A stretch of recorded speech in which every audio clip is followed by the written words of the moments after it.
Cristiano Ronaldo's strop tests Ralf Rangnick and the harmony at Manchester United. As the Manchester United players celebrated Marcus Rashford's goal and Cristiano Ronaldo remained looking rather sullen, Ralf Rangnick felt he'd better have a little word with his main star. "I understand you are ambitious and want more goals," the German told Ronaldo, "but maybe in a few years, when you are a head coach, you will realize. These words are no great secret uncovered." Rangnick offered them up himself after the game. For all the issues that United's interim coach has had in his first 2 months, his frankness is to be appreciated. He has no problem telling it as it is, as the squad and board have already found. Rangnick has already delivered some frank assessments of the players to the hierarchy above him. In the immediate aftermath of the 3-1 win over Brentford, some figures around the United dressing room were wondering whether Ole Gunnar Solskjaer would have been so forthright with and about the club's greatest star. That isn't necessarily to mean that this is a concern. Rangnick said after the game that there is no issue with Ronaldo and, as with most of his press conferences, it's hard not to take this at face value. That is not just because the United manager deftly killed it as an issue. Rangnick's explanation was entirely reasonable and encouraging. Conscious of how they'd thrown away a 2-0 lead against Aston Villa just days before, he wanted to lock the game up and make United more secure. That meant removing the player who runs the least, but who was also coming from injury. Rangnick pointed to how Ronaldo had missed the previous 2 games and he wanted guaranteed legs. There's then the way everyone now knows this is part of the package with Ronaldo. He's one of the greatest ever, yes, but he can also be one of the greatest prima donnas. It's generally nothing serious and usually just a sign of the drive that has made him the player he is. What is more interesting is what is going to happen next, though, not least as regards the dynamic of this team.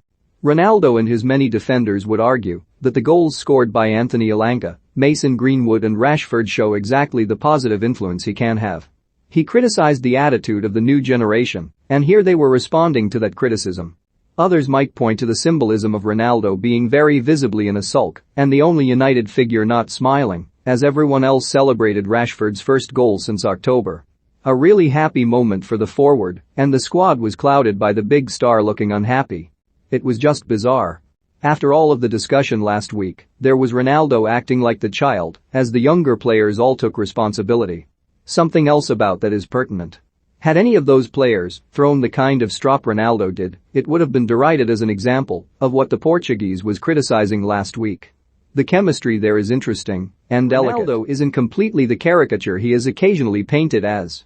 He can obviously be a hugely positive influence on younger teammates and often leads by example alone. When you have a star who can perform to such levels, it naturally inspires others to lift their standards. The story about the dessert is indicative. Ronaldo just has that aura. He sometimes doesn't need to say anything.